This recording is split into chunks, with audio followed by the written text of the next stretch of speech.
Just a quick disclaimer. Please note that this session is being recorded.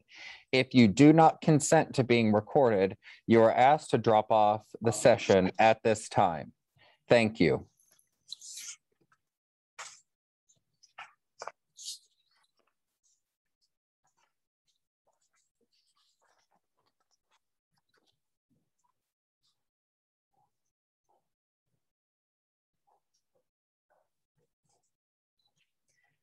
All righty. So welcome and thank you for attending this breakout session, this institute at the National Tribal Health Conference 2021. My name is Tyler Doherty, and I am the Director of Public Health Policy and Programs for the National Indian Health Board, and I will be moderating today's session. Today, we are grateful to have Nicholas Barton and Jennifer Winfrey from the Southern Plains Tribal Health Board to present Administering and Managing Grants in the New Normal. This session will last from 11 a.m. to 12:30 p.m. Eastern Time. Please be aware that this session is being recorded. All participants have been muted. Please leave yourself on mute unless the presenter specifically asks you to unmute and engage. Please type questions and comments into the chat box here in the Zoom room, and the presenters will take time to answer questions either at the end of the session or throughout their presentation. There is also a chat box on the conference website specifically for this session, and attendees and the presenter can continue any conversations or sharing using that chat box after the conclusion of this session.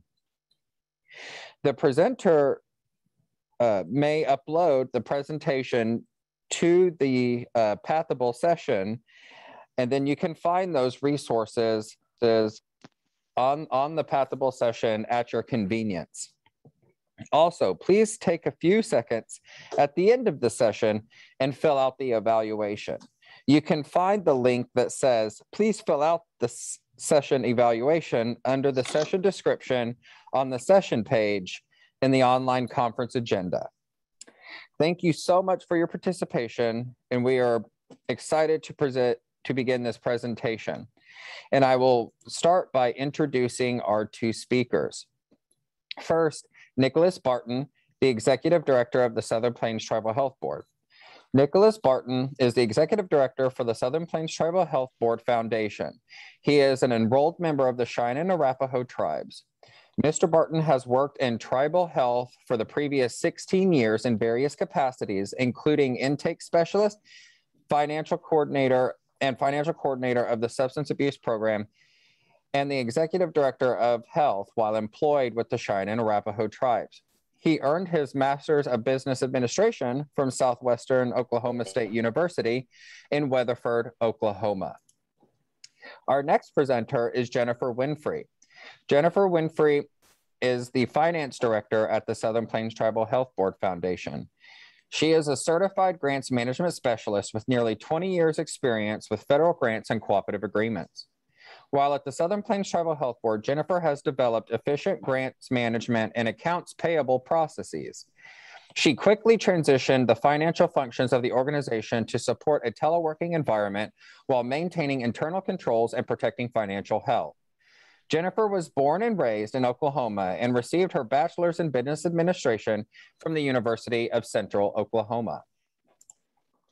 And without further ado, I am proud to turn this session on over to Nicholas Barton and Jennifer Winfrey. Thank you guys so much.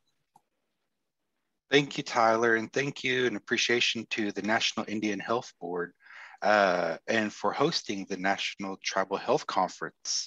Hopefully I'm coming through loud and clear to you all. This has kind of been customary for us here at this organization to hold these type of Zoom meetings. So I personally enjoy seeing webcams. If you're able to turn your webcam on, would love it. If not, don't feel pressure. This is one of those times where you're able to get away with it. And if we were in person, I would try to bribe you all with some candy or something hopefully get some high marks for our session evaluation. So take that into account. We're the first ones to go. It's a Monday morning. Piva Walnut, good morning in Cheyenne. And so it's good to see each and every one of you all here. Administering and managing grants in the new normal. It's a fun topic for those of us that are in the know. Hopefully we won't bore you too much, but this is some of those. It's that information that does need to be shared. And if you're a grant lead or a grant manager, you need to know these things, especially as supervisor as well. Me being an executive director and in charge of this organization, we've been through a lot, and that's only been through since March of 2020. And so we've got 3 learning objectives here today. Participants will learn the grant's life cycle, specifically post-award. Participants will have a better understanding of the OMB Uniform Guidance 2 CFR Part 200. In my time as a grants manager, it was the super circular. If y'all remember the times, there were 3 different circulars and then it got merged into one. And so this training is just going to give you that high level overview. It's like your 101, your 1113. It's an introduction. We'll go over the skinny of it, and then we'll tell you where you can find some more information and more training. And then we'll go through we'll guide you through a case study of our organization specifically and how we transform from paper to digital processes. So again, like Tyler had said, you can type your questions in the chat on the Pathable app. We'll be able to view some questions there. Otherwise, if you could hold your questions till the end, we're going to do our best to get through our presentation to you. And so at this time, I'm going to turn it over to Jennifer, and I'll sit here on silent. Hello and welcome, and thank you for your time this morning. I know it's kind of early for some, and maybe lunchtime for others. So I appreciate your patience. Managing grants. Over the last year, well, nearly 2 years now, grant dollars have increased to tribes and tribal organizations. And with the surge in federal funding and the need to move or consider adopting digital processes, efficient and effective grants management systems are necessary. So due to time, like Nick said, we're only going to hit some of the high points today, but we encourage you to review, especially the 2 CFR Part 200 Uniform Guidance, and review the sections on your own for more in-depth guidance. Because like he said, like I'm saying, very high level today. So the new normal, keep hearing that phrase. Before the pandemic, 44041. Before the pandemic, we could often say, we will make those changes someday. We will switch to, more digital processes. We had vague concepts and maybe what that idea was or what that looked like, and it was always a project off in the future. It was kind of, okay, we'll get to that. It's not that necessary right now. Our paper format works. But the pandemic really pushed us forward. It caused us to make genuine transformation. It forced us to adopt flexibility in how, when, and where we work. It led us to create new procedures, to adapt to a remote environment. It caused us to rethink and accelerate our learning curve. I mean, definitely many of us were not willing to change or not ready to change, but it really pushed us to make us kind of go over that curve. And it required us to open to new or even current unused technology. So there's a lot of technology already out there that we just kind of were not taking advantage of or using regularly. And one thing that I found, one technology that we kind of all have access to was the cloud storage. And I think some organizations were very scared of it or very nervous. And there are, of course, there's security risk with everything, but you definitely would like to, look at secure. So anyways, one unused technology is the cloud-based storage. And pre-COVID, we weren't taking advantage of it, but it's definitely become necessary in our new normal. It is no longer an option, it is a must. So setting up a good cloud-based file system that can be shared and communicated and can collaborate with is very important to kind of organize our files. And so this is just a sample of kind of how I organize a grant file. When we get our grant information in, if we are awarded a grant, then I just kind of set up these files these folders automatically, and I share it with the grant team immediately. So everybody has access, can get the information they need on the spot, wherever they may be working, whether if it's in the office or at home. So it really helps with the communication and collaboration.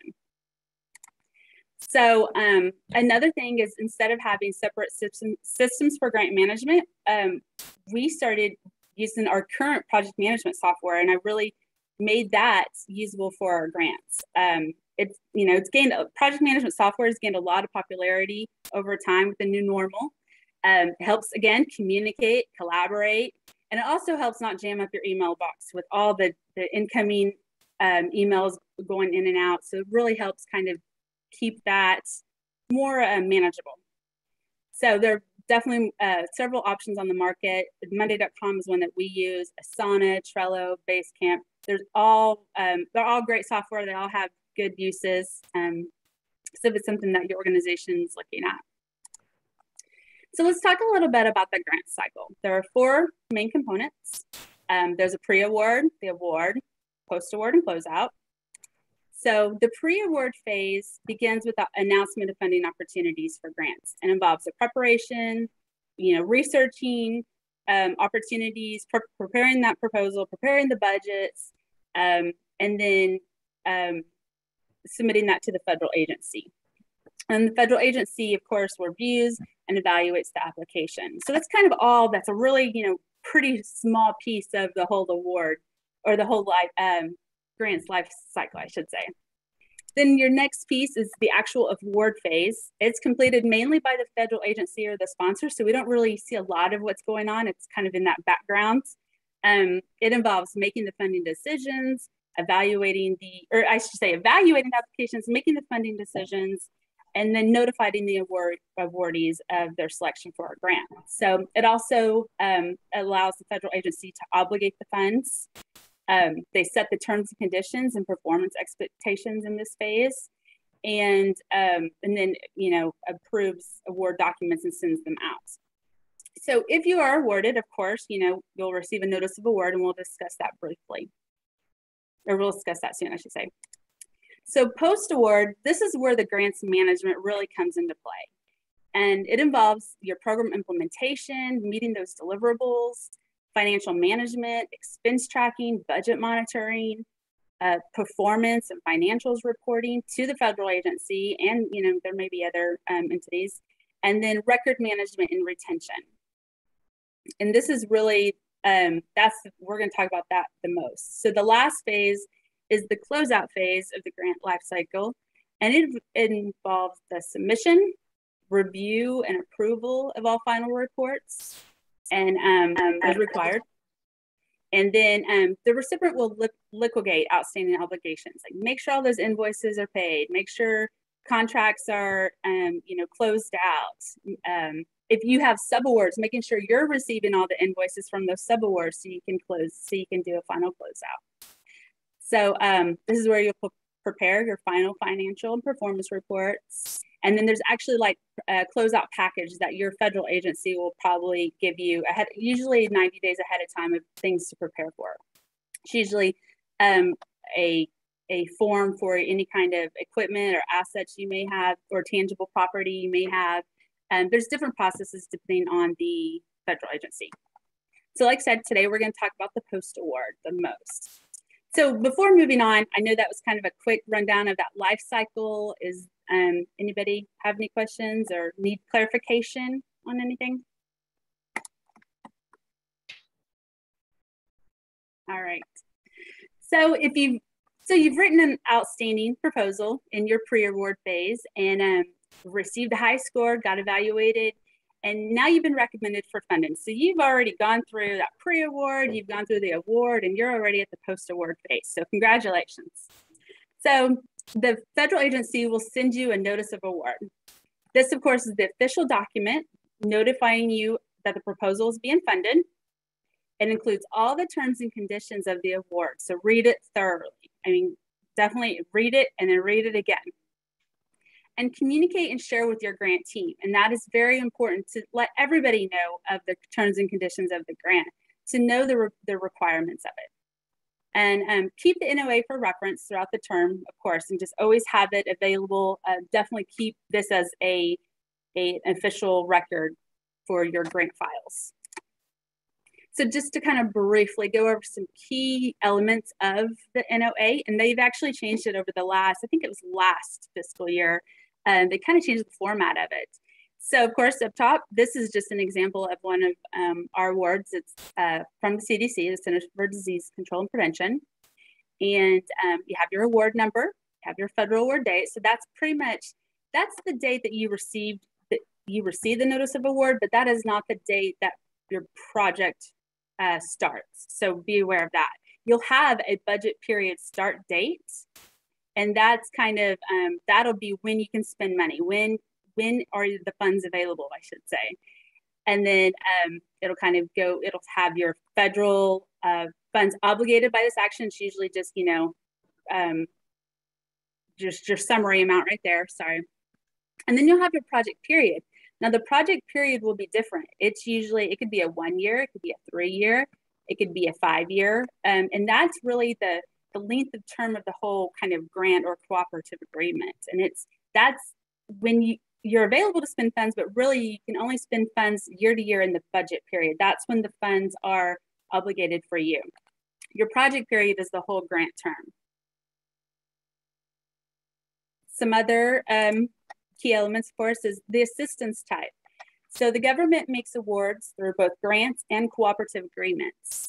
A grant generally has little involvement by the agency. So it's kind of like, here's your grant, you know, follow the guidelines, talk to you later. You know, we'll let you know when it's time to report.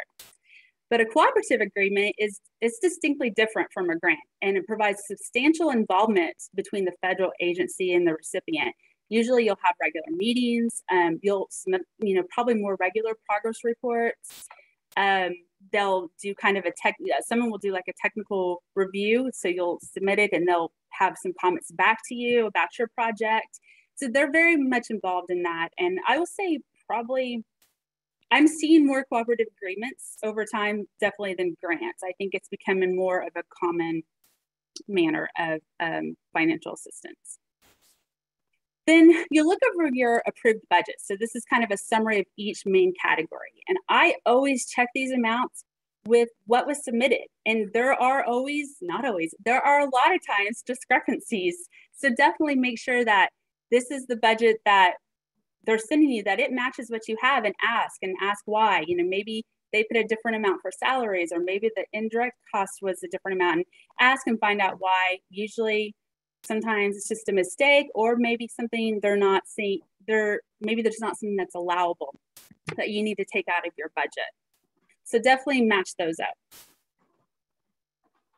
And then the subsequent pages, the following pages, will have award information, general information about required actions, such as maybe you need to submit a revised budget, or maybe they need some additional documents, sometimes lobbying documents, or there's the SAMHSA, they require like a marijuana attestation. And then, or there's also may have restrictions, limitations listed on those pages. So definitely read through them. Your reporting requirements will be on those pages, very important. Pay attention to all reporting deadlines, whether financial or progress reports. And it'll also list your contacts for your federal agencies. So it'll list your program officer, and it'll list your grants management officer. I would get in contact with them. When you get your NOA, if you are not familiar with who your grants management officer is, or your program officer, this is your first grant, reach out to them through a phone call, introducing yourself, through an email. It's always good to kind of build that relationship, because you're gonna be with them for the next 2 to 3 years, 4 years, 5 years possibly. So definitely build a relationship. Once again, I'm gonna say it again, read thoroughly, share with your grant team, communicate the information. So after you get your NOA, what I think is a good idea, I've seen most organizations do it, but some do not, is internally kind of creating like a number or a cost center, program number, you may call it different things. It's a unique number used internally, for your organization. So this is just an an example, and it really just helps when you're applying those costs appropriately to the correct budget period. So I'm just calling this an award nutrition. And so the budget period for year one is September 2019 through September 2020. And so that has a unique number of 30351. So when I'm charging expenses to it, that's the code I use, but I cannot charge expenses past September 29th, 2020. Anything that is purchased after that time, it goes on the next year. So so for year two, it has a different unique number. So it really separates that and helps in reporting, helps in your accounting systems. Everybody has different accounting systems, but you can definitely track those unique numbers. I've seen where organizations just have the name of the award, like they have nutrition, but it doesn't identify between, is that year one? Is that budget period two? Is that budget period three? It doesn't, so it's hard to track that information, and they're really having to look at those dates. So having a unique number really helps. So you have your funds, you have your grant, I should say. Your project period has begun, and you're ready to get this program going. You need to hire personnel, purchase computers, set up contractual agreements. So how do you spend the awarded funds? So refer to your budget summary included in the NOA. Make sure it matches. I always say that, make sure it matches your proposal. If there are any discrepancies, get clarification.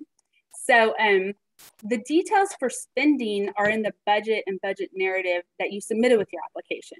So on the notice of award, it's very just a high level budget category, supplies. But in your budget narrative that you submitted, it'll say, what kind of supplies you can buy, or what kind of software, or, if it's incentives, what the cost of those incentives are. So that's really what you're going to follow for your spending, is the budget narrative that was submitted. Because if it's not approved in the budget, it's not an authorized expenditure. And that's very important for grants management. We want to make sure that we are spending, having allowable expenses, authorized expenses, I should say.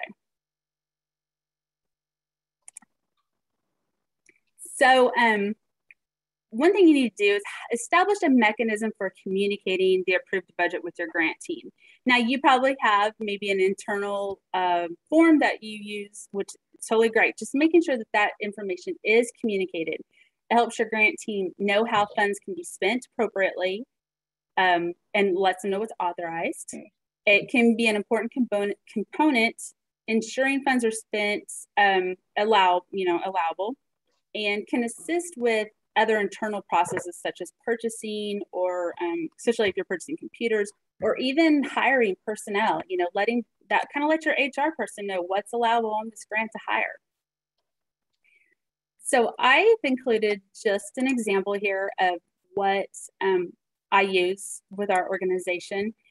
And if you notice in the yellow box, I put kind of really specific reporting dates, things from the NOA, things that are this can be used as a resource. It's important information to know.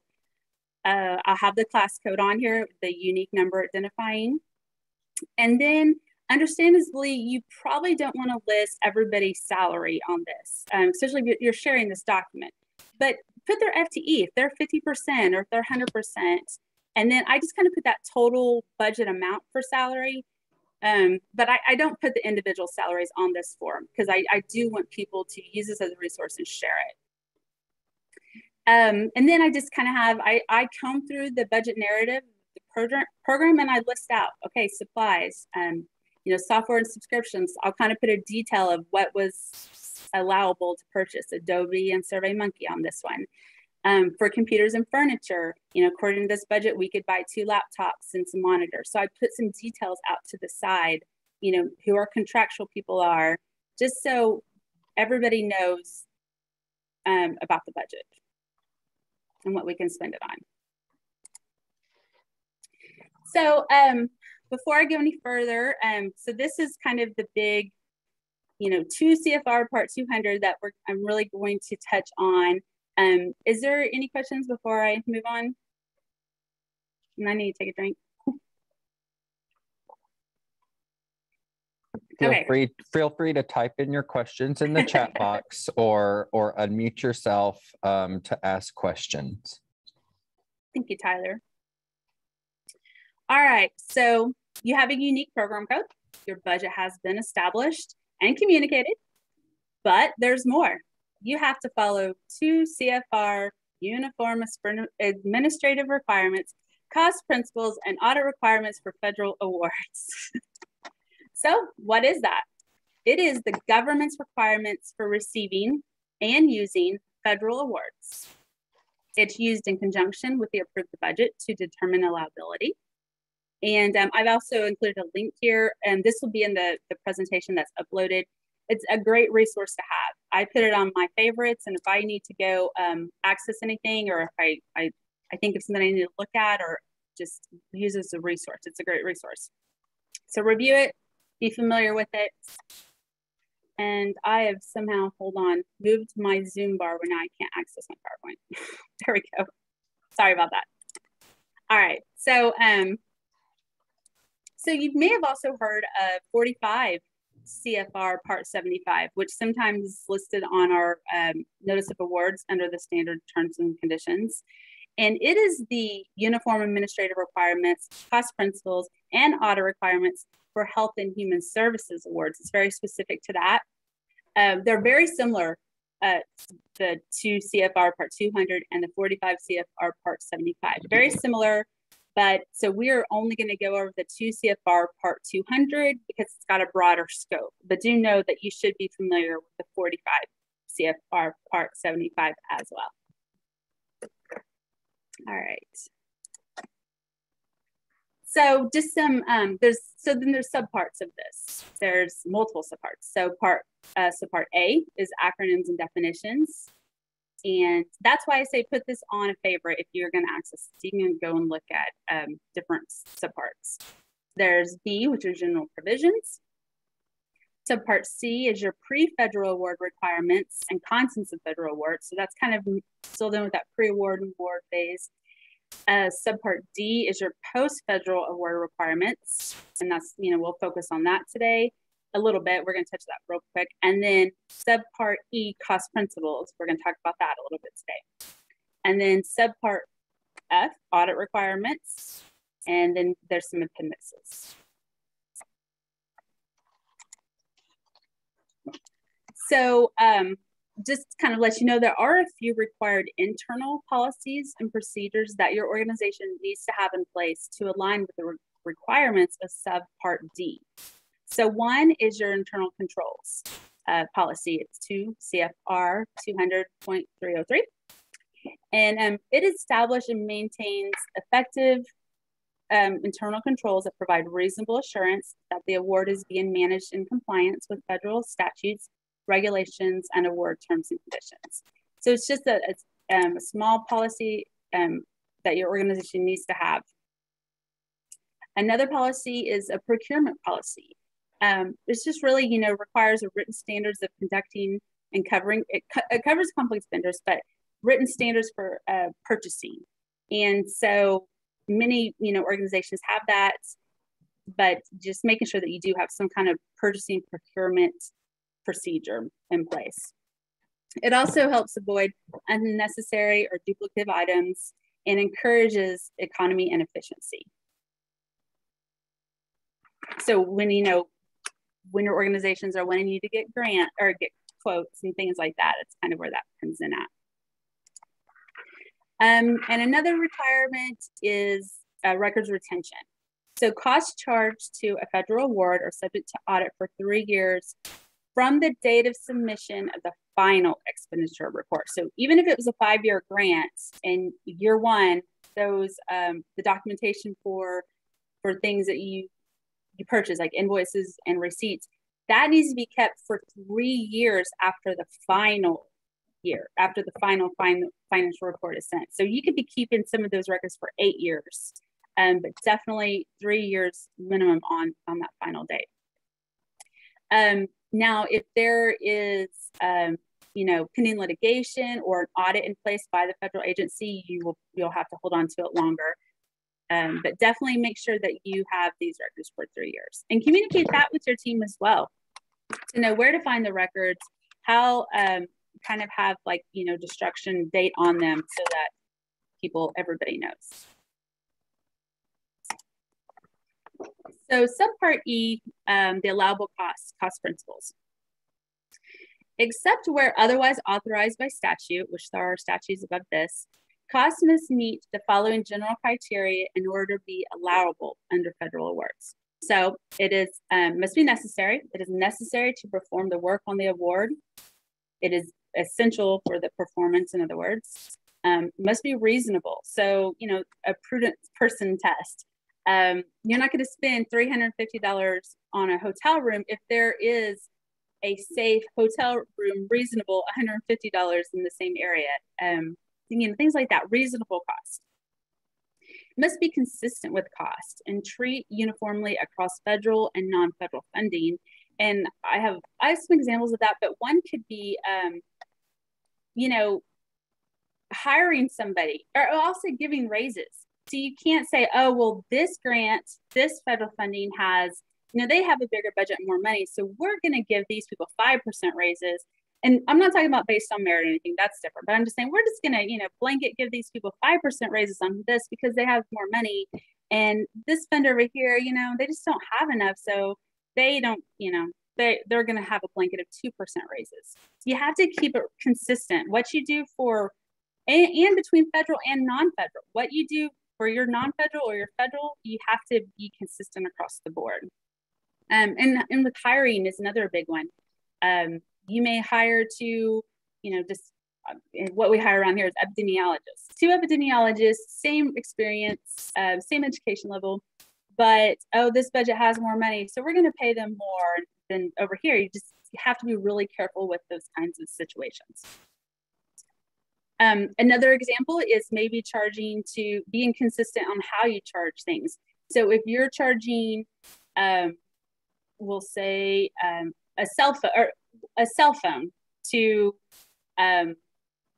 the federal award on some federal awards because there's a budget there, and not on others because there's not a budget there, and you're charging to indirect for program staff, then you just can't. You have to be really consistent. Charge them all to the federal awards for program staff. I'm not talking about your admin people, for program staff, or not, or charge it all to indirect. Being consistent. And then allocable, so meaning directly attributed to the award. If you're paying for a cell phone for me, I'll say I'm 100% on a grant, and you're paying for that full cell phone for me, that's allocable. You can say you're paying that full cell phone for the person's 100%. But if I'm 50% on one grant and 50% on another grant, that cell phone should be split between the 2 grants. Same with like computer purchases, things that are being used in multiple areas. So the must also, part of the cost principles is must also conform to approved budgets, must be allowable by both the approved budget and the cost principles. So there's 2 different things there. It can be allowed through the cost principles, but if you did not have it on your approved budget, then it is not an authorized cost. Must incur within the budget period, which I talked about that earlier, and adequately documented. So making sure you have sufficient support to show details of the expense, that your purchasing policies were followed, and that can include like your time and effort, like timesheets, documentation of approvals, finance forms if you have anything like that in place, and then establish your own organizational policies and procedures. So an allowable cost, if a cost charged to a federal award is determined to be unallowable by the awarding agency, you can be required to pay the funds back. And this is why it's so important to know what's in your approved budget and the cost principles. So you don't want to pay anything back. And these costs can be questioned through either a single audit, or an agency can come out and ask to do an audit.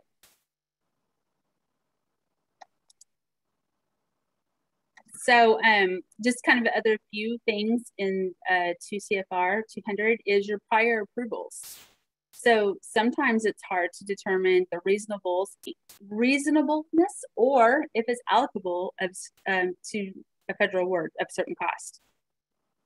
In order to avoid disallowance or dispute based on that, you will want to maybe seek out prior written approval of the federal agency in advance of the spending. So don't spend before asking for prior approval. When in doubt, always ask. There's nothing wrong with asking your grants management officer for a verdict if there's a questionable cost. Get it in writing.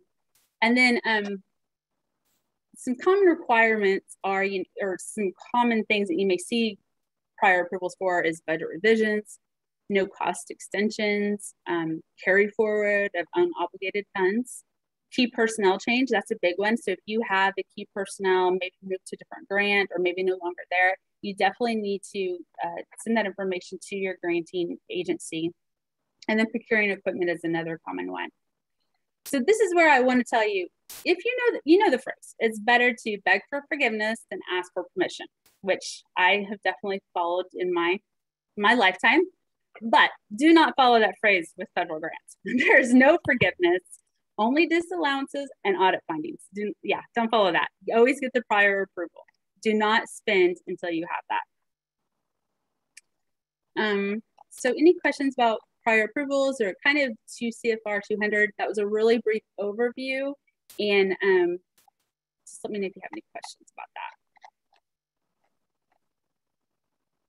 that. Okay.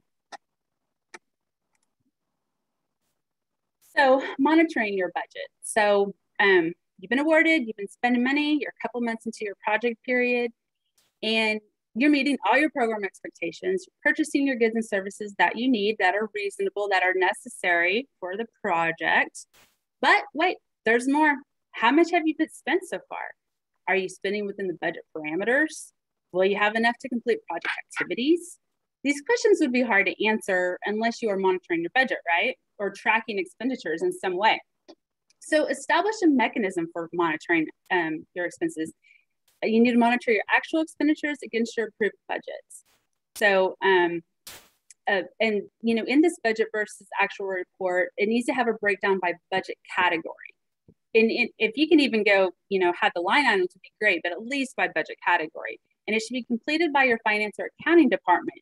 That way, they have the official record of your expenditures on file. So if they're completing this report and then sharing it with you, then you know that you're all kind of on the same page. And it should be done regularly. Monthly is preferred. I know that may be hard, but at least quarterly, sharing this budget versus actual report between finance and the grant manager. So monitoring your budget kind of helps, determine your spending plans, make sure they're on track. Can help you gauge grant performance. If funds aren't being spent, then are activities being accomplished is kind of a question. It is the only way to determine if you need to submit a budget revision request. And the only way to determine if you will need to make a carry forward request if you're getting close to the end of your budget period. So they're very important to kind of keep this communication tool. So as a finance director, I provide monthly reports and meet with my grant managers like every other month. There's quite a few, so it's hard to do monthly, but every other month. And sometimes, or more when it gets close to the end of the budget period. So we discuss the spending. We make sure we're aligning with grant activities. It's a good opportunity to share those lines of communication. And kind of just making sure that we are all on the same page is pretty important. I prefer them to be virtual. We used to do them, we'd have the in-person, every month, but now being virtual is actually helpful. I can share my screen. The program manager can be working on their computer. And if they have any kind of resource or anything they need to bring up on their computer or an email, it's all right there. It's easily accessible. So I'll say virtual meetings has definitely made those meetings more productive and more efficient. So here's an example of a monthly finance report that I provide. Everybody's is different. Every organization does theirs differently, but I did want to give an example of ours. So I provide a detailed list of transactions so they can review and make sure costs were charged correctly. So besides this, they'll get a whole list of all their transactions for the month. just to make sure that there wasn't a charge, that maybe there was a printing charge that wasn't there. So, we can talk about it then and make sure it is charged to the correct program, instead of waiting till all the way at the end of the grant and finding it. That way it's found immediately. So the first gray column on this report is their approved budget. And if we do have any budget revisions, then I update this to whatever the approved budget is at the time. So then I use the same from the grant budget transmittal that I previously showed you. Then I run a report from the accounting system, because that's the official record of expenditures, and enter the totals into the yellow column. So you got your budget, you got your actual through, you'll see that date up top. So this is actual through May 31st of what was spent. And then, and they can kind of see, as of day, that's what they've spent. Now the green column is completely optional. It does take more time, but it has been extremely helpful for my grant managers, because it kind of forecasts or shows those obligated funds. It shows, okay, if if my staff all stay the same, this is what we're going to be spending on staff through the end of the year. And if you're looking at this report, you can say, okay, well, I still have 3,000 left. And sometimes it's, could be much higher, because maybe you had a delay in hiring staff. And you're like, oh my gosh, I still have like 20,000 left, and we could really use an intern to kind of help with some getting program activities completed timely, things like that. So it really helps if you know what your forecasted salaries are for the rest of the year. And I kind of have a formula behind the scenes that helps me with that. And then I put in any kind of contractual obligations. So if I know we're paying a contractor a total of $50,000 and we've only spent $33,000, I just go ahead and I put the remaining in this forecasted or obligated column. So it just really kind of helps know what is truly remaining in this last column. In the pink column really helps okay, where am I over budget? How much am I going to have remaining at the end of the budget period total? What does it look like? Okay, well, you can tell this grant hasn't really spent much in training expenses. Well, probably because planned on having all this in-person stuff, and lo and behold, COVID hits and in-person kind of stops. So there's really not a lot of expenses anymore when it comes to training. If you're doing it virtually, you're not really having to pay for materials, or you may have to pay for speakers and stuff. But so you can really tell how this budget has a lot left, and maybe we need to re-budget and speak to the program manager about some other, or program officer, I should say, the agency, and kind of see what are some other things we could do. So one thing to note though, and I've seen this, is if there are costs that are hitting a program manager's federal award, they need to know about it. They need to be aware of any cost. So don't just, think, oh, printing, I'll charge them. They have some money over there. Or, oh, I think it was theirs. Any kind of cost, definitely the program manager or grant manager, whoever, should be aware of the cost on their programs. And it looks like we have a question, or is, Yes, Jennifer, we have a question from Holly. Hiring has been a challenge for many organizations during the pandemic. If planned hiring and workforce development early in the grant does not occur on schedule, and or the project is short-staffed, how does that affect budgeting? Yeah, so that is definitely a common problem right now. So one thing, if you are in maybe year 1, year 2, year 3 of your larger project period, you're going to ask for a carry forward of that funding if it's necessary. Do you still need those funds for the next year to maybe hire? Or if you still need those funds, you'll ask for a carry forward, and you'll get with your federal agency, your program officer, your grants management officer, and kind of see what the steps are necessary for that. Some grants or some federal agencies automatically kind of carry forward for you. It's called expanded authority, but definitely a carry forward. Now, if it's money and you're not gonna hire, or it's just money remaining and you don't need it, I would say don't kick the can down the road. Don't keep carrying over, 50,000, and then with all this money at the end. Nobody likes that. The program managers don't like, the program officers don't like that.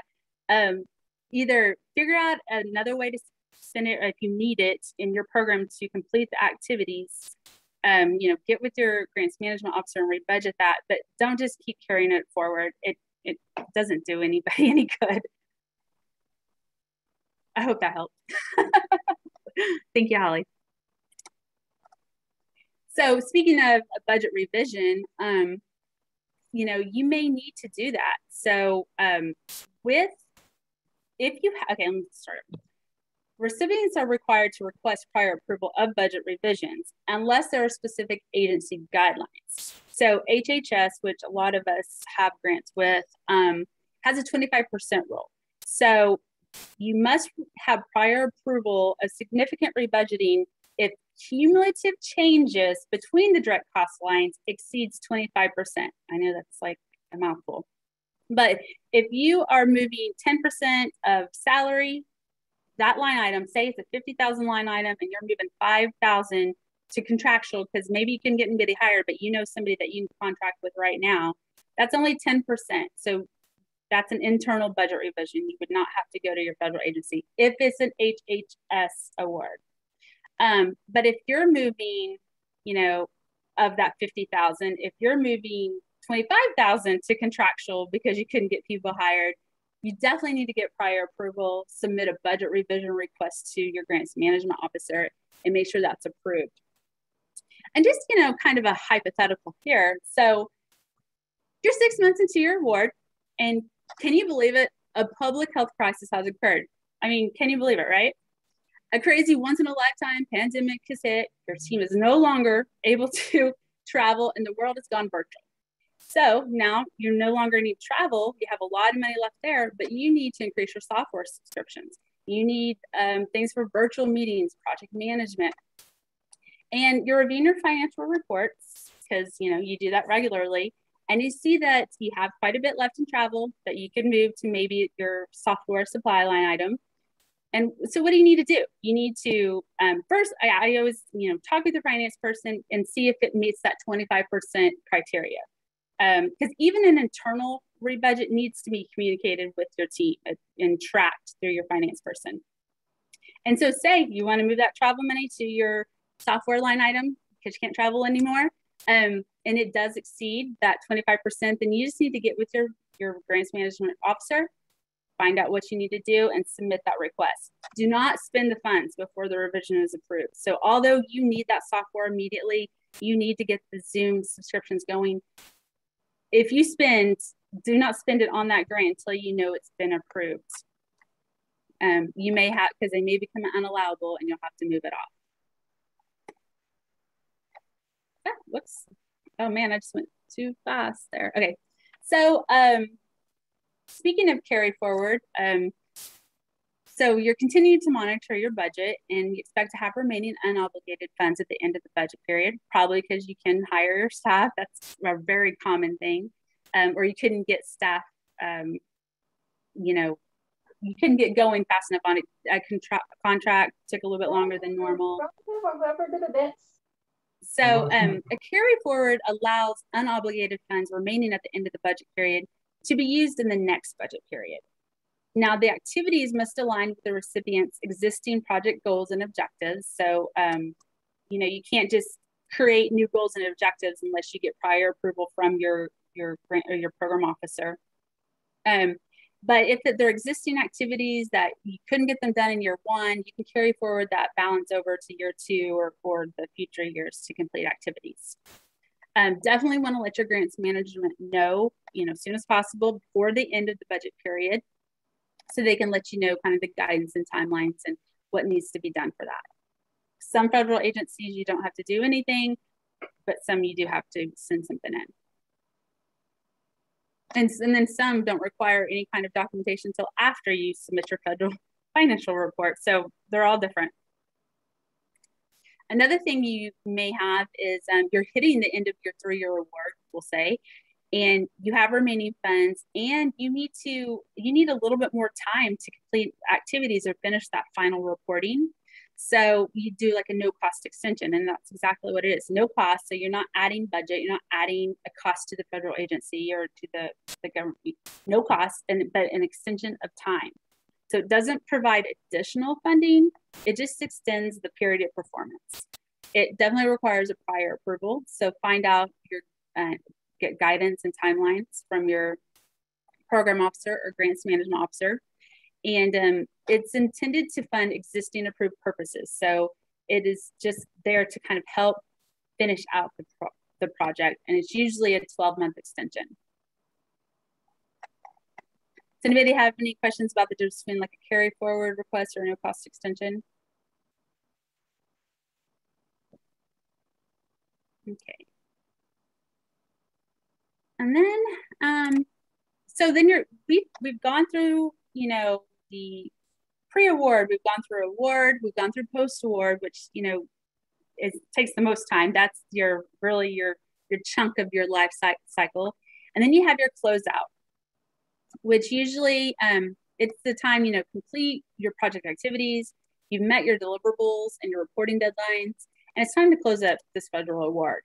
So refer to your NOA and other agency guidance. Normally they'll send you something, you know, 90 days ahead of time to kind of let you know what is required. The closeout period is normally 90 to 120 days following the end of the project period end date.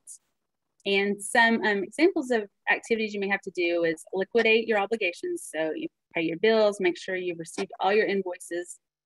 You don't have anything outstanding. For your federal award, you'll do a final drawdown of funds. You'll submit a federal finance report and other kind of required financial reports.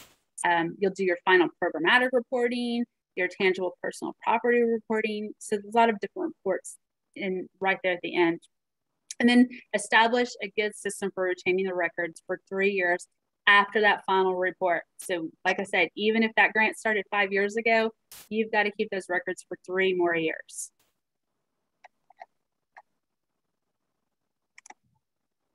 So just final notes on my piece. Communicate, of course. Collaborate with your team. No specific guidance for your federal award. It will be on your NOA or it will be in any other kind of official documentation from your federal agency.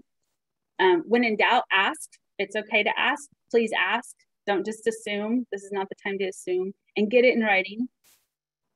And I mean, I do have suggestions. There's a lot more in-depth training that this grants management actually could be a 3-day training. It's a lot.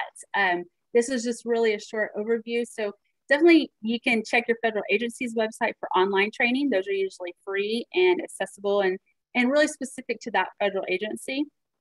Management Concepts has some great grants management training. They have different levels.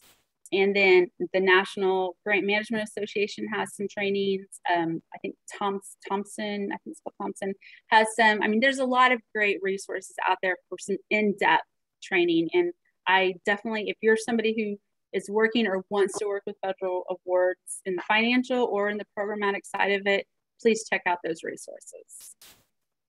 So I think now I'm going to kind of hand it over to Nick. I need to take a drink of water. But if you have any questions or anything right now before we move on, I really think so, and I'll just kind of guide to this case study with Nick. Right. Thank you, Jennifer. And I see my box lit up. I think y'all can hear me. And, you know, just Indian Country also knows Bill Helmick Institute out of Albuquerque, Falmouth Institute.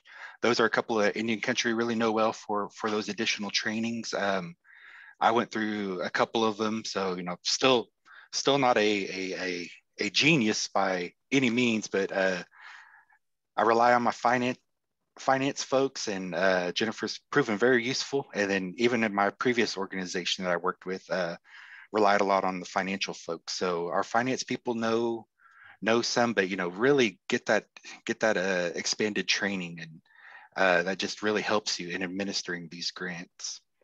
So y'all have been at it for an hour. Just take one step back from your chair, reach out your arms, do a couple of rolls, get the blood moving for a moment. We'll close out here in 30 minutes or less, but really thank you for continuing through. Just, you know, shake it out, neck rolls will be good.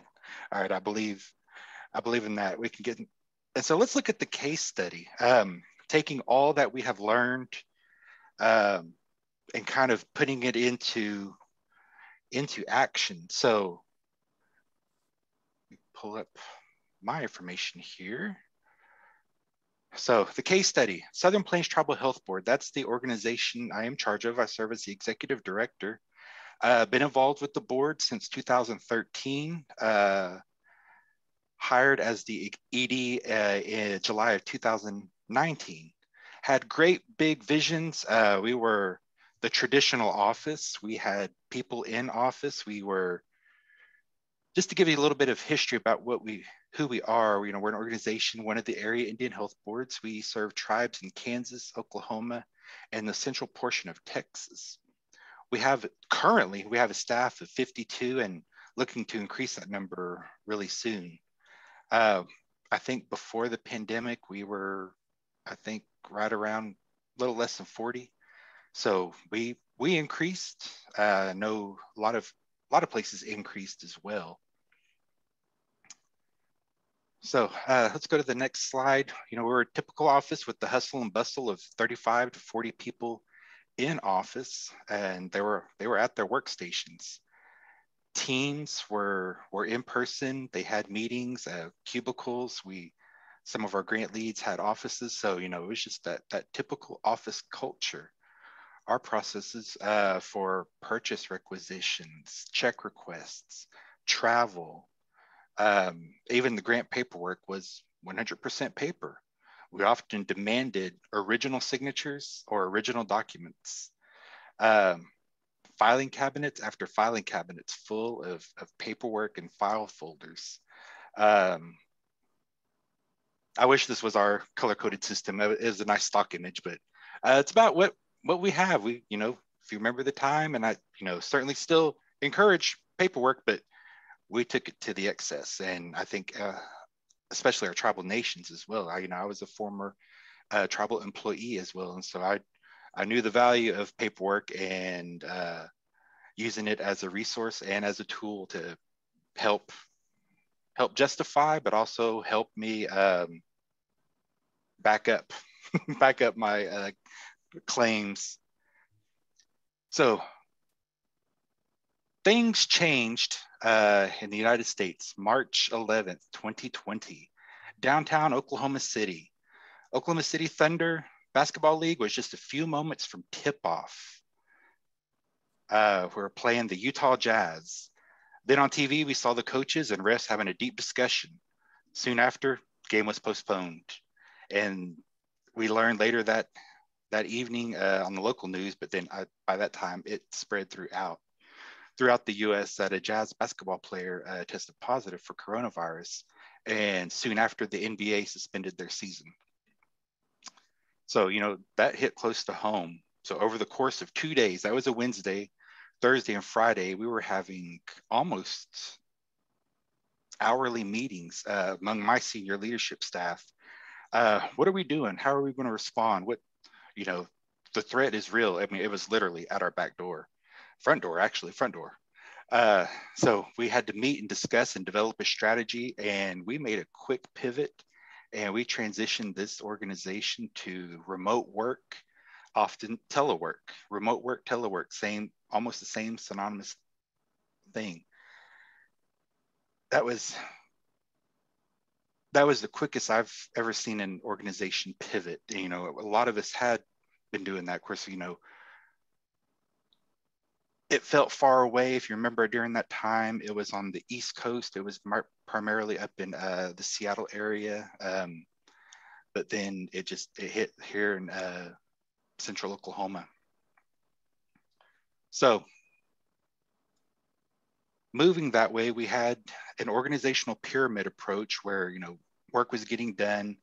Staff reported to supervisors reported to our co-directors, directors were part of the leadership team. And there I was trying to help navigate and move us through this tumultuous time. And that was the Ides of March. Never hit so real. It never felt so real.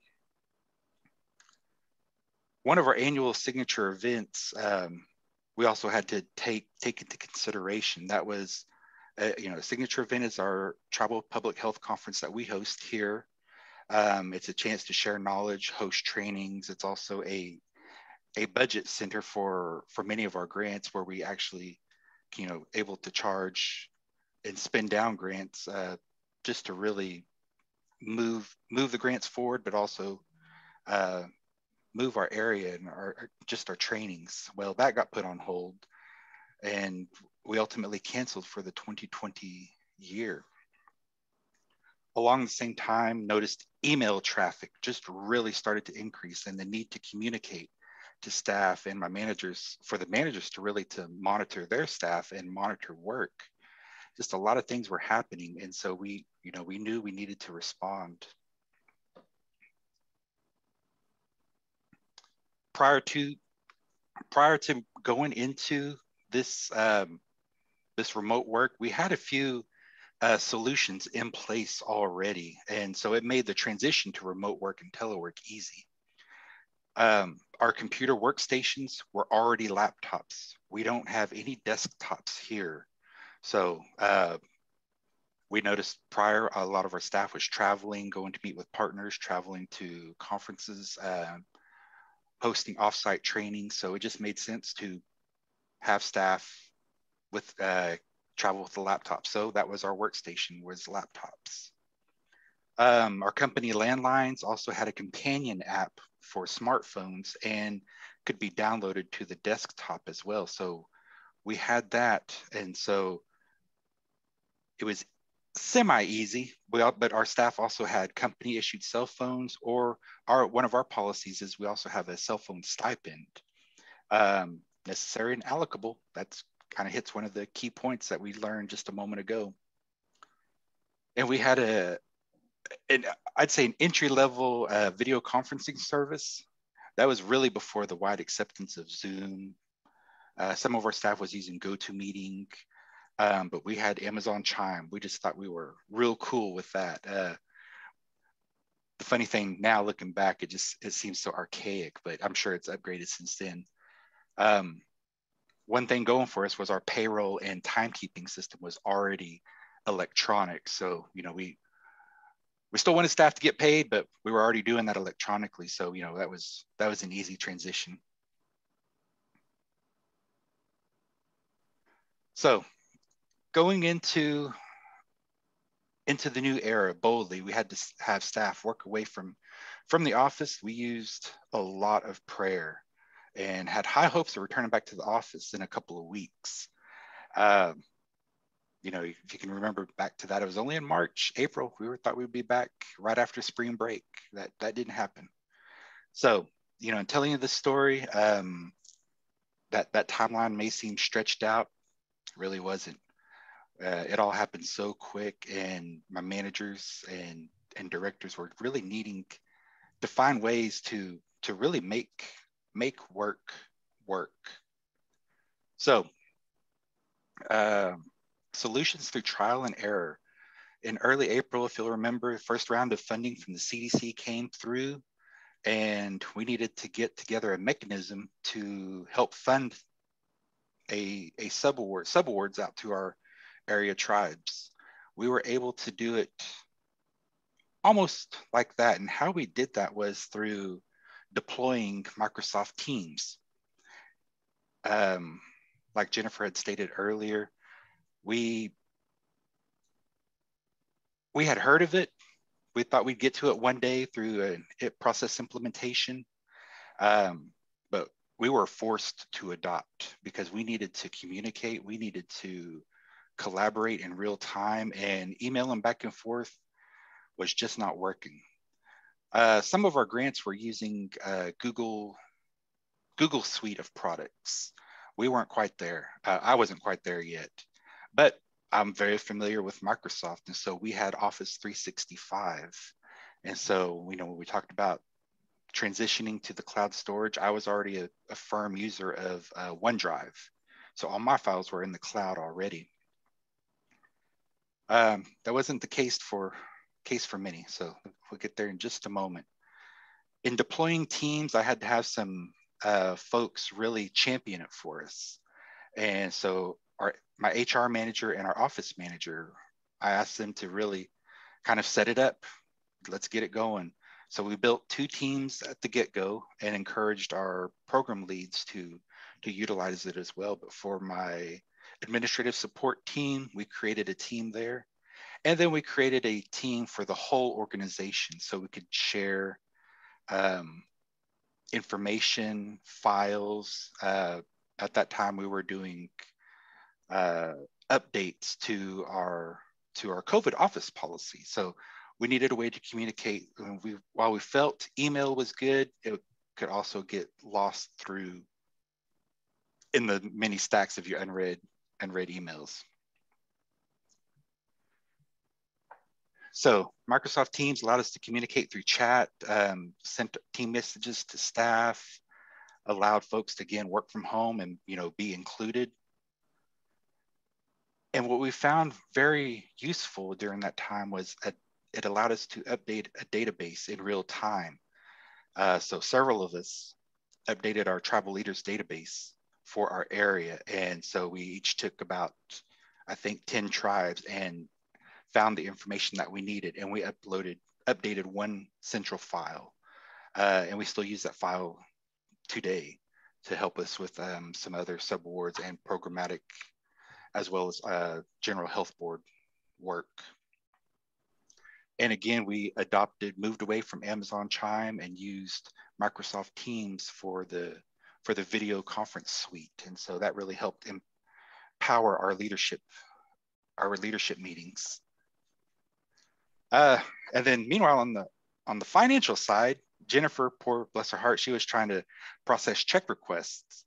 And so we tried the scan to email. And for those of us working in the office, we would get the attachment printed out, get some signatures, because we did keep the office open and a few of us were here and were able to help process, but it really just wasn't efficient. You could argue effectiveness, but it wasn't efficient of our time. So we thought we found a solution in Adobe Acrobat, and with Acrobat comes Sign. And so we instituted that, but if you're a user of that, you get a lot of update emails, which aren't quite useful.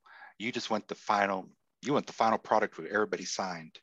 So we looked at that and determined that there's probably a better way to do things. Again, we went back to Office 365 and seeing what we had there. And Jennifer, in her ingenuity, took our finance form that we were scanning to, and we shifted it to the user, where the staff, the employee, was able to access it through a link and input the data through a Microsoft form.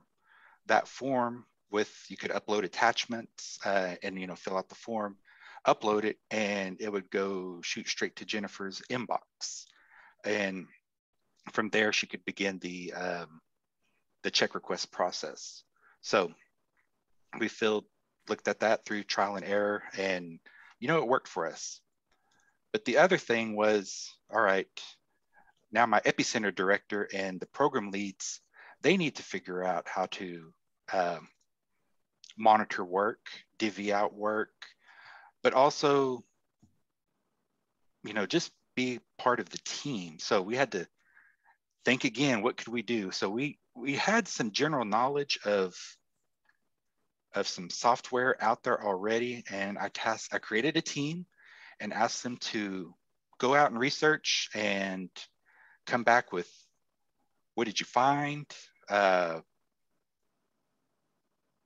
Did you like it? And what's the cost per user? And, because one, I knew we could afford it because we found all that money in travel. We weren't able to spend it in travel. We had by then already increased our Zoom licenses. We bought Adobe for a lot of other folks. And so we know we had to rebudget a lot of our programmatic funds. So we went out there, they searched, they looked for software to help us administer and manage our grants, and as well as our organization. So, quick story on this. Up until the pandemic, we kept track of due dates in 3 different locations. One was our epicenter director's office. He had a whiteboard with due dates and deliverables. And I love his system. He has post-it notes. I mean, post-it notes everywhere, but he keeps track of them. Our program managers have had a whiteboard, and they also had, calendar reminders and their own way of tracking. Our finance director had an Excel spreadsheet and a whiteboard as well. Up until that time, our staff was really challenged to make things work. And so in-office communication was often a breeze. We could just walk down the office, find out what we needed. But going to remote work, again, we had to rethink the processes. And so the other piece to that puzzle was the network environment. All of our files were on a network shared drive, and that's where everything was stored. So managers needed to be able to hand out work, monitor work, due date tracking, access to those files. Even just as an employee, they needed files. So we had evaluated some apps, and we decided the ease of use, the reliableness, and scalable in both numbers and users, and expansion of programs. We settled on Monday.com as our project management software, and we instituted it late summer 2020. So in going to Monday.com, they had trainers who trained our trainers. Our trainers trained up the leadership team. We got the program managers next, and then we trained our staff because we needed everybody to buy in, and this was our way of moving forward. And it's been a very interesting process. On this slide, I call it, and Monday itself calls it Work OS, the Work Operating System. So an operating system for work. Our core processes transitioned over, especially through the system, finance, HR, our creative services, administrative forms.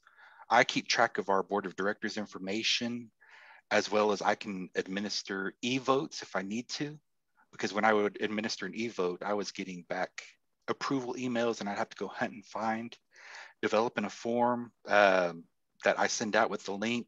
Our board of directors can view, cast their vote, send it back. That simple. And of course, our programs have adopted its use.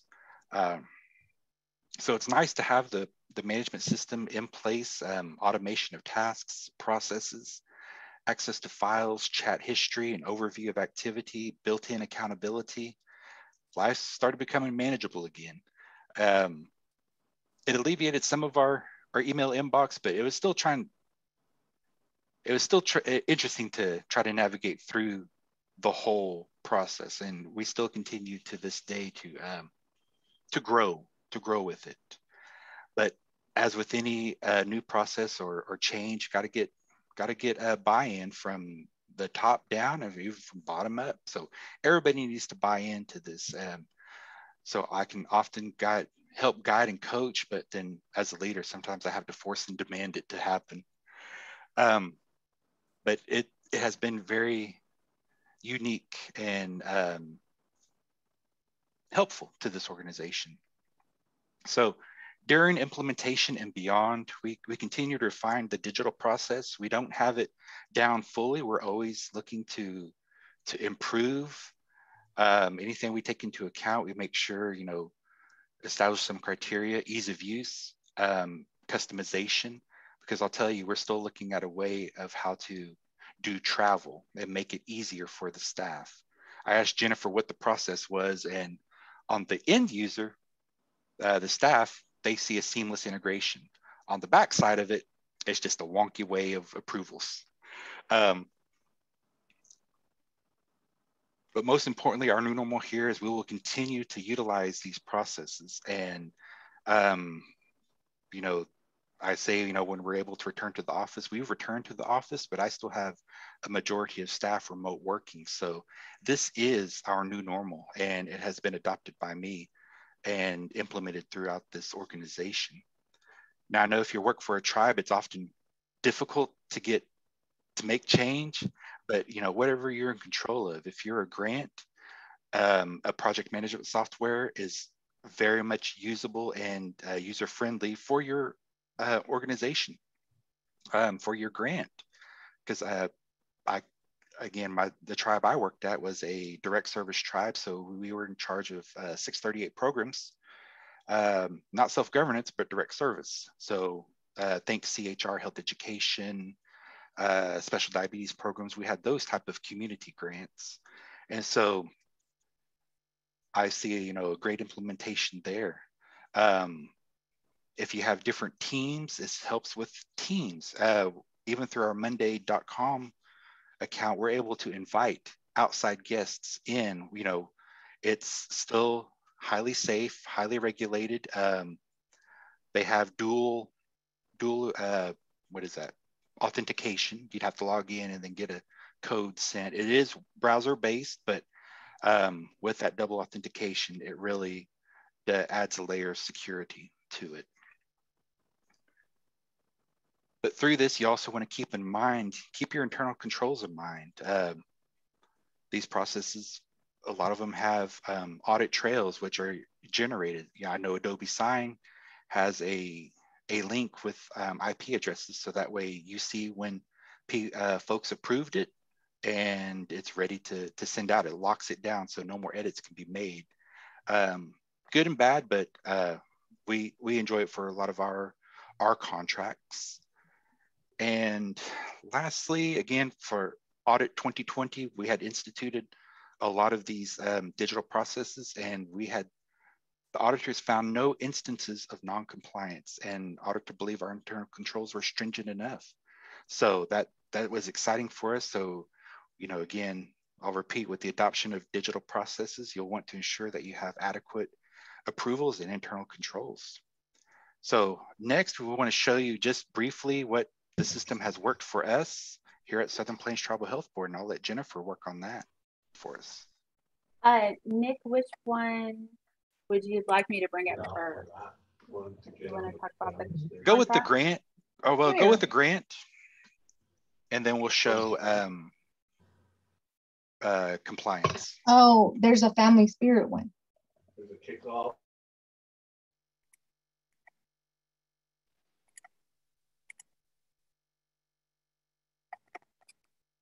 All right. Just making sure you can see my Monday board here. All right. So did you say the grant one first? Yes. So okay. So we one thing that I have is our kind of grants and compliance, and this is really like all of our. This is really just this is a demonstration, so this is an example only. These aren't real figures or anything like that. But this is how I track things. So I'll have our pending. So these may be, grants that we're working on, we're preparing proposals for, budgets for, and I'll kind of have that in our pending section. And I'll have, I'll assign people to it who's going to work on it, the due dates, and any kind of other information that I know. And then, so this top one it's a work in progress. We're all working on it still. And then I'll submit it, it'll go to submitting, will be pending. And there's different objects here. So then I'll have my active ones, which these are all the active ones for the year down here below. And I just kind of have all the information. I'll have the NOA where you can pull it up. So, it's accessible and people can look at it. I'll have the grant budget transmittal where, it's accessible, people can look at it. I'll have the CFDA number because sometimes people will need that, or the grant number, the budget period, and the direct costs and indirect costs. So just kind of really has all the information here that when you're awarded a grant. Then I have kind of subcategories here. So I'll have my compliance issues or my financial reporting things that I have to do or that the program has to do. So it may be an annual report, and you can kind of assign somebody to that. So they'll get notifications and they'll get reminders of work that needs to be completed. And they can mark it off as working on it, or maybe they're stuck and need help, or it's completed and done. So it just really helps everybody see what's going on live, and you can get those notifications. And you're not getting all these notifications in your inbox. So there's kind of in your email box. It is a separate place to go look, or I get desktop notifications. But it does kind of help not jam up your email box and you're searching for things. You can also write updates, and that's I use that a lot. Like, I could, if somebody's working on something, I can say, hey, Nick Barton, Nick, please, check this out or something, and it'll go right to them.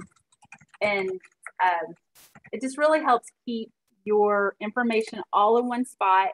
Also, if you are emailing outside of the organization, you can email to this specific project. And so people can all know what's going on there.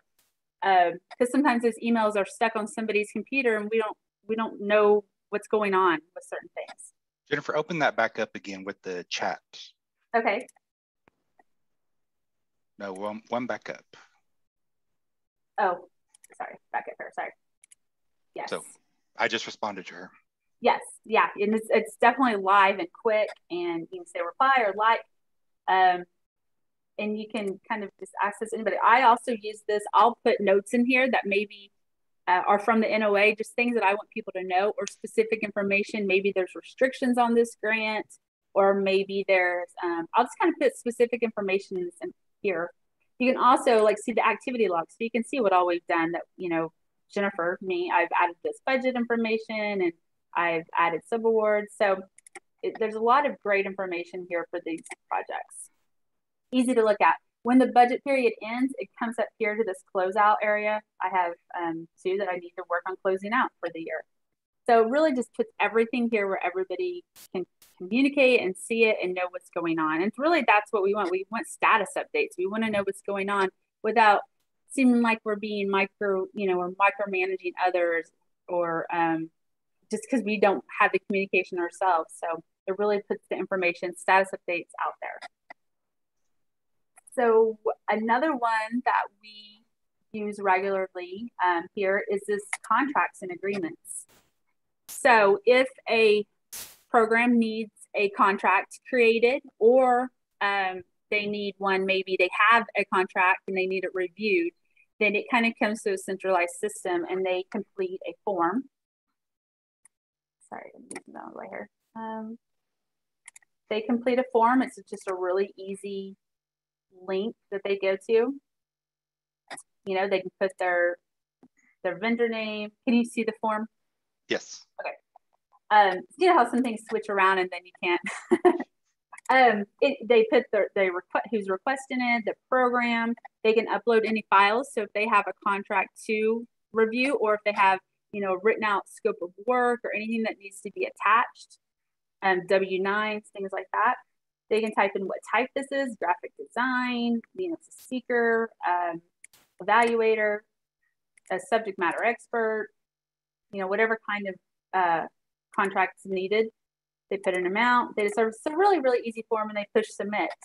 And when they submit, it just comes over here to my table. Then I get the notification because I get those, and it's in finance review. So then I know I need to go look at that. I need to review. I need to read over it, make sure it fits within the budget, fits within the project, and I review it.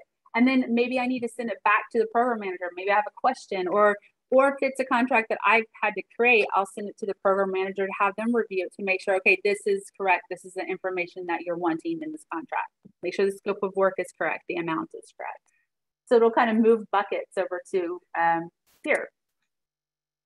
And then once that's all ready, we'll send it to the contractor. So I can, send it to them, and I'll write the email, and it'll upload into this that I, sent the email to that contractor and what I wrote, and it'll show in the update. Now I will say I do not have that update here, but that would have been a nice example to show.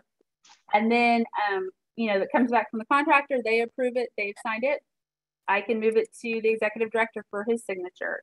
And then, once he signed it, I get a notification that it's been signed, and then we fully execute it. Or maybe it needs to go to our board for approval, because we do have different thresholds of amounts. So maybe it needs to go to them for approval first. So we make sure we get that approval. So it kind of has different buckets that it moves along in, but it lets everybody know. It lets the person know that requested it where this contract is in the process, because it does go through multiple steps. There are multiple things it has to do. So just really communicates that information to them. Jennifer, I'm just giving a 5-minute warning. Okay. 5-minute warning. And then last but not least, but we do a lot of subawards here. And so this is an example of we had a grant to do these really small subawards to a bunch of different tribes. And so they had to send in an application, but we tracked it here. So, when they sent the application in, we would kind of upload the files here so you could see them. You'd have their name, the people that were responsible for this subaward or this project. And then, you could update your status if there's ready for review, if it's approved, needs more information. And then it'd have the status of if it's been paid, where it's at, maybe they're waiting for additional documentation. Maybe it's been set for payment, but not paid yet. So, and then their contact information. And this was really just to track the subawards because we had so many of them for we had a lot for this one, just to kind of know where we're at with each different one. So everybody knew. And it wasn't one person having to go back and look through their emails and search through to communicate. It was all live and we could communicate easily with status updates. So with that, my dear participants, we went through 3 learning objectives with you. We shared with you grants, Lifecycle, and specifically post-award. We hope you have gained a better understanding of the OMB Uniform Guidance 2 CFR Part 200. And we guided you through a case study that really helped transform an organization from paper to digital processes. So with that, folks, we have some references here for you all. Again, we'll upload this PowerPoint for your perusal after this. And next is our contact information. I thank you so much for attending. At this time, we'll open it up for questions, comments, thoughts.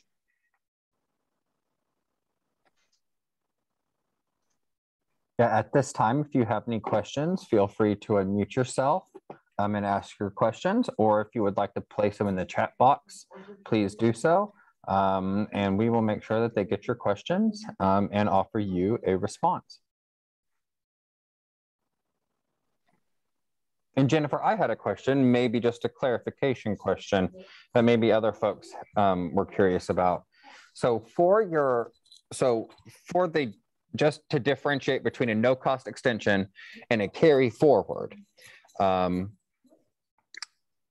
expanded authority does not apply for no-cost extensions, right? Only for carryover or carry forwards. Right, only carry forward from previous period to the future period. Yes, yeah. You'd have to have a prior approval of a no-cost extension to extend your time of your project. Yeah, and it's pretty much, that's kind of how you can think of it. Like a carry forward is really your money movement from one budget period to the next.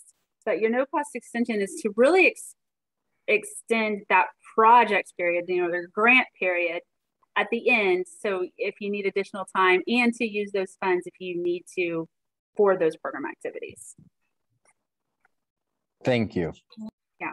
And I really want to thank everybody for the time. One thing I did want to add, and I know Nick said something about the audit trail as well. When going through or thinking about changing to digital processes, if it is on the financial side of things, check with your auditor. I definitely checked with ours to make sure things that we were going to do. I didn't want to get deemed down the road 9 months later, like, oh, that's not going to work. And we've been doing it for so long. I checked with them like, hey, this is what we're thinking about doing. Will this still comply? Will this, this is the kind of audit trail it will create. So definitely check if you're in the financial side of this and thinking about changing processes, check with your auditors, make sure that, it's a good plan.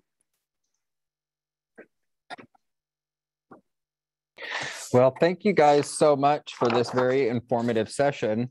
So if there are no other questions at this time, we will conclude the session. And I want to thank both Nicholas Barton and Jennifer Winfrey for offering their time and expertise and knowledge to us today. And I hope you all are able to use something that they taught today and implement it in your program or your organization to be able to help you be able to navigate the sometimes complex world of federal grant management. So at this time, feel free to drop off the call, and we hope to see you at other sessions. So thank you guys very much. Thank you.